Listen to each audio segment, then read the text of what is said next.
আসসালামু আলাইকুম প্রিয় বন্ধুরা, দেখতে পাচ্ছেন রাই বেলি, বৃষ্টিতে ভেজা রাই বেলি। এখানে একটা দুটো করে ফুটছে, অনেকগুলো কলি এসেছে রাই বেলির, প্রচণ্ড কলি। একটা ফুল ফুটেছে, কালকে দেখে গিয়েছিলাম বৃষ্টিতে, এখন পেয়ে সব খুব তাড়াতাড়ি সব মনে হয় ফুলগুলো ফুটে যাবে। ওই যে গাছে একটা পেয়ারা দেখা যাচ্ছে, গাছগুলোকে কেটে ছেটে ছোটো করে ফেলতে হবে। গাছ বড় হয়ে যাওয়ার পর কারণে আমি অতটা তাদেরকে, এই যে দেখেন বিভিন্ন জায়গায় জায়গায় বেগুন হয়ে বীজ হয়ে গেছে। এটা হচ্ছে গোল বেগুন, বিসমিল্লাহির রহমানির রহিম। ছোট্ট একটা গাছ টবে, দেখেন এই যে 5 লিটারের একটা তেলের গ্যালনে তিনি হয়েছেন।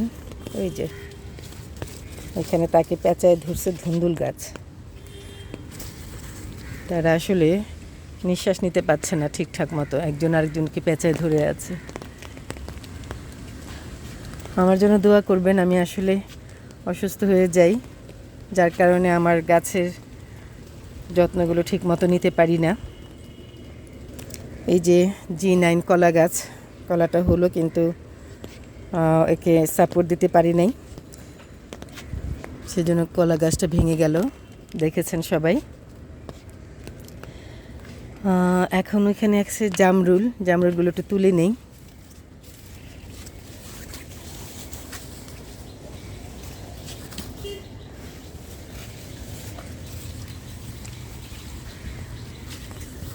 বিসমিল্লাহির রহমানির রহিম।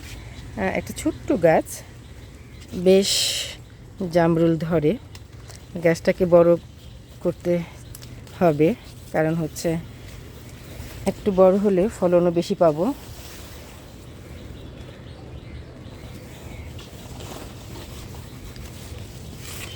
এই দিকে তো দেখতে পাচ্ছি আরও আছে,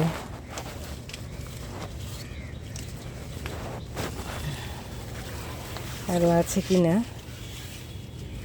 হ্যাঁ, এটাও মনে হয় শামুক খেয়ে ফেলেছে, থাক ওটা।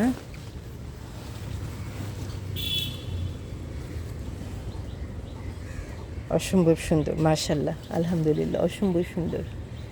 এখানে ওই যে অলকান্ডা হলুদ, সে ফুলটা ফুটেছে দেখতে পাচ্ছি। মালবেরি গাছ, জলপাই গাছের কি সমস্যা, ফল দিচ্ছে না। 1 বছর ফল দিল, তারপর থেকে তার ফল দেওয়া বন্ধ। এখানে আসলে ছাতা নিয়ে হাঁটা যায় না, গাছের সাথে আটকে যায়। কচু পাতার টলমলে পানি, দেখতে ভারী সুন্দর, মাশাল্লাহ। বন্ধুরা, আমার ভিডিওগুলো যদি তোমাদের ভালো লাগে, লাইক, কমেন্ট এবং সাবস্ক্রাইব করে পাশে থেকো। তোমাদের একটা লাইক, একটা কমেন্ট, একটা সাবস্ক্রাইব আমাকে অনেক অনুপ্রাণিত করে, ভীষণ ভালো লাগে। আশা করি সবার ভালো লাগবে আমার ভিডিওগুলো। দেখো, এই যে কচু শাক বেশ বড় হয়েছে, ক্যারেট আমি এখানে 3টা দাওয়াতে বেশ বড় বড় হয়েছে। কচু শাকগুলো একটু ছায়া, একটু রোদ জায়গায় ভালো পছন্দ করে, আর একটু জৈব সার কম্পোস্টে দিলে এরা বেশ খুশি থাকে। তো এইভাবে আমরা ভালো মজার কচু শাক কিন্তু আমাদের ছাদ বাগানেই চাষ করে আমরা পরিবারের জন্য হারভেস্ট করতে পারি এবং খুব মজা করে রান্না করে সেটা খেতে পারি।